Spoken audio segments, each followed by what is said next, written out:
Salut tout le monde, j'espère que vous allez bien les amis. On est parti pour une nouvelle vidéo. Avant de démarrer, n'hésitez pas à me rejoindre sur mon compte TikTok où je parle de l'actu en général du monde du football. Là, c'est pas une chaîne réservée exclusivement au Real Madrid. Voilà, s'il y en a que ça intéresse, s'il y en a qui sont présents sur TikTok, n'hésitez pas, vous avez le petit arrobase juste à côté de moi. On va démarrer avec l'anniversaire de Dani Ceballos. Il fête ses 27 ans, lui souhaite évidemment un très joyeux anniversaire et on attend impatiemment son retour sur les terrains. Pour rappel, on en a parlé hier ou avant-hier, me semble-t-il. Dani Ceballos devrait être de retour d'ici 15 jours, 3 semaines à l'entraînement collectif avec le groupe et sera donc à la disposition de Carlo Ancelotti vraisemblablement d'ici à la fin du mois d'août. On poursuit les deux unes des quotidiens madrilènes. Marca et AS, Marca qui titre Neymar el que faltaba. Il ne manquait plus que lui après le départ de Léo Messi, après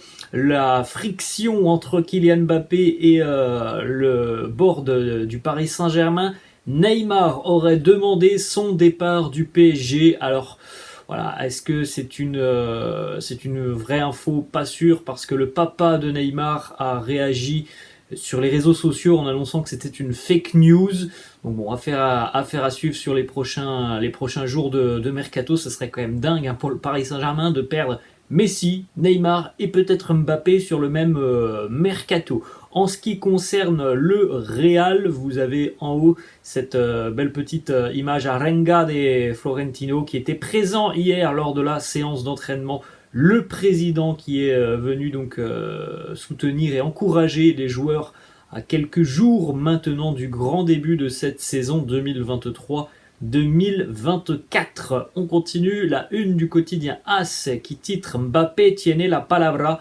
Mbappé aura le dernier mot. Au final, ce que l'on peut dire encore une fois de ce dossier Kylian Mbappé à l'heure actuelle, c'est que si Mbappé doit quitter le Paris Saint-Germain, il va falloir que le joueur lui-même, alors c'est pas prenne ses responsabilités, mais fasse un pas en avant vers le Real Madrid et donc demande au Paris Saint-Germain de quitter le club, chose qui visiblement n'est pas prévue. Kylian Mbappé, je pense qu'il n'a pas du tout envie d'annoncer ouvertement qu'il souhaite quitter le Paris Saint-Germain, parce que s'il fait ça, ça veut dire que les 40 millions d'euros qui lui sont promis dans un petit peu moins d'un mois maintenant, la fin du mois d'août, ne lui seront pas dus, parce que voilà, ça coupera court à ce bonus de loyauté et de fidélité au Paris Saint-Germain. Évidemment, si tu dis bah non, je veux plus rester au PSG, évidemment que le PSG ne va pas vouloir offrir les 40 millions d'euros sur un plateau à Kylian Mbappé. Donc oui, Mbappé a le dernier mot, c'est lui qui peut forcer son départ vers le Real Madrid, mais à l'heure actuelle, et là, on peut le dire aussi, ça commence à faire un peu long. Ça fait près de 3 semaines, un mois. Le dossier, il bouge pas. Il n'y a rien qui se passe. Kylian, il s'entraîne même plus avec le groupe professionnel. On ne l'entend pas. Ça n'a pas l'air de le gêner plus que ça. Du côté du PSG, on essaye de lui mettre la pression. Mais pour le moment, on est presque déjà au 10 août. Il se passe rien. Il y a la pression, pour le moment, elle n'a aucun effet sur Kylian Mbappé, sur ses représentants. Donc affaire à suivre dans les prochaines semaines. En tout cas, oui, il est évident que Kylian détient tout simplement la clé de son avenir. On a aussi sur la une du quotidien AS en haut à droite la même chose que sur celle de Marca, avec la visite de Florentino Pérez hier au centre d'entraînement de Valdebebas. Vous pouvez le constater juste à côté de moi avec toutes ces petites photos. Regardez un petit peu les visages là sur cette photo. Luka Modric, Jude Bellingham, Vinicius, visiblement qui sont très concentrés par les paroles et qui boivent les paroles de Florentino Pérez. Vous avez d'autres images donc de cette petite visite du président avec les poignées de main pour les joueurs, pour les petits nouveaux aussi comme Jude Bellingham. On sait que voilà, Florentino est venu comme tous les ans avant le début de saison pour encourager les joueurs, pour leur envoyer plein de bonnes ondes et pour leur souhaiter bon courage pour cette longue saison qui, on l'espère, sera pleine de réussite, parce que le Real se veut très ambitieux cette saison. Petites informations qui viennent de la séance d'entraînement. Dani Ceballos hier a travaillé seul sur le terrain, mais aussi à l'intérieur des installations. Donc voilà, de la course pour Dani Ceballos sur le terrain Arda Güler et Ferland Mendy, eux, poursuivent leur processus de récupération à l'intérieur des installations. On continue, on a une petite information du quotidien AS. Tout porte à croire que Eder Militao et David Alaba vont continuer à former le duo en charnière centrale. Les deux joueurs ont accumulé le plus grand nombre de minutes lors des 4 matchs de pré-saison, 207 minutes pour Militao et Alaba, combinés évidemment, les deux sur le terrain, contre 153 pour Nacho et Rudiger. D'ailleurs, autre information, ça c'est le quotidien Marca qui avait réalisé un petit sondage sur son site officiel. Donc 44% des supporters du Real estiment que Militao et Alaba doivent être en défense centrale cette saison titulaire.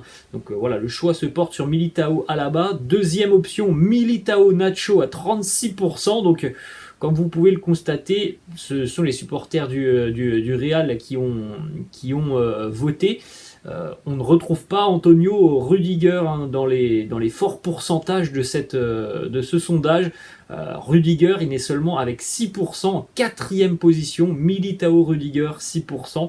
Donc bon, ça ce sont les supporters, mais moi je suis assez d'accord. Pour moi, à l'heure actuelle, la charnière doit être Militao Alaba. Ça, c'est ce que l'on dit aujourd'hui à l'instant T. Peut-être que dans 15 jours, dans 3 semaines, l'un des deux sera blessé. Ça, je ne le souhaite pas. L'un des deux sortira de 1 ou 2 matchs qui auront été vraiment très en dessous de ce que l'on demande. Et ça changera. Mais à l'heure actuelle, pour moi, la charnière qui devrait débuter samedi face à Bilbao, ça serait Militao et David Alaba. Petite photo hier des vainqueurs du petit match d'entraînement. Vous pouvez jeter un petit coup d'œil sur cette belle petite photo. On regarde aussi la première composition d'équipe probable pour affronter donc les Basques de Bilbao samedi. Ça, c'est la composition du quotidien Marca avec Courtois dans les buts, comme on vient de le dire.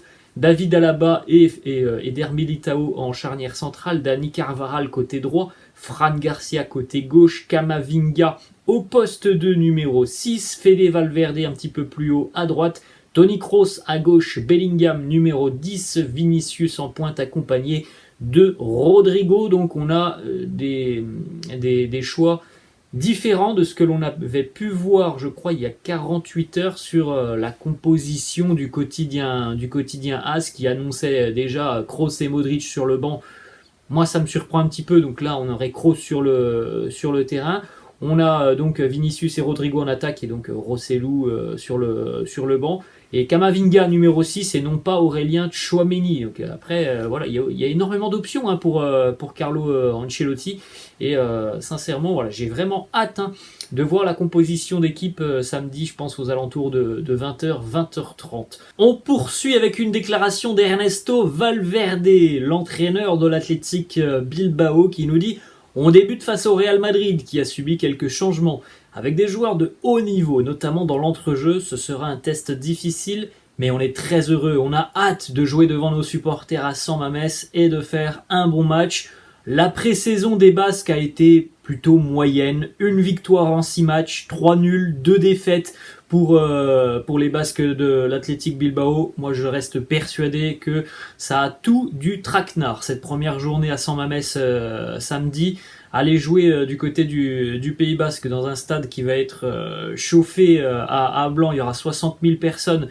Il y a souvent beaucoup de bruit d'ailleurs du côté de Bilbao. Il y a une équipe qui est rugueuse, qui joue aussi au foot. C'est pas que du duel. L'Athletic Bilbao très loin de là. Même si cette préparation n'a pas été optimale peut-être pour les Basques, on peut pas dire que celle du Real non plus a été optimale. Donc voilà, ça sent vraiment le match piège samedi du côté de Bilbao. C'est un terrain où il est très très compliqué de s'imposer. L'Athletic Bilbao, c'est véritablement une équipe qui embête tout le monde, que ce soit à domicile ou même à l'extérieur. C'est vraiment quelque chose de très très compliqué de se déplacer du côté de San Mamés. On continue, petite information sur le match d'ouverture au Bernabéu dans un petit peu moins d'un mois maintenant, puisque ce sera le 2 septembre, le samedi 2 septembre à 16h15, le Real Madrid retrouvera donc le Bernabéu et ses supporters et affrontera son voisin de Retafe. On termine avec une information qui concerne des petites nouveautés en Liga cette saison. Alors ça concerne surtout la partie audiovisuelle, puisqu'il y aura des interviews qui seront réalisées à la mi-temps, des caméras seront placées aussi dans les vestiaires des équipes, il y aura aussi un face-à-face entre les entraîneurs. Alors, reste à voir si tout ça sera appliqué au Real Madrid, parce que voilà, beaucoup d'informations annoncent que tous les clubs de Liga ont accepté, les 19 clubs de Liga ont accepté, sauf un, le Real. Donc voilà, on verra si ça se passera comme ça avec les matchs du Real. Voilà les amis, la fin de cette vidéo, j'espère que ça vous a plu. N'hésitez pas comme d'habitude à lâcher un petit pouce bleu. N'hésitez pas non plus à vous abonner à la chaîne. Moi je vous laisse et je vous dis à demain. Ciao.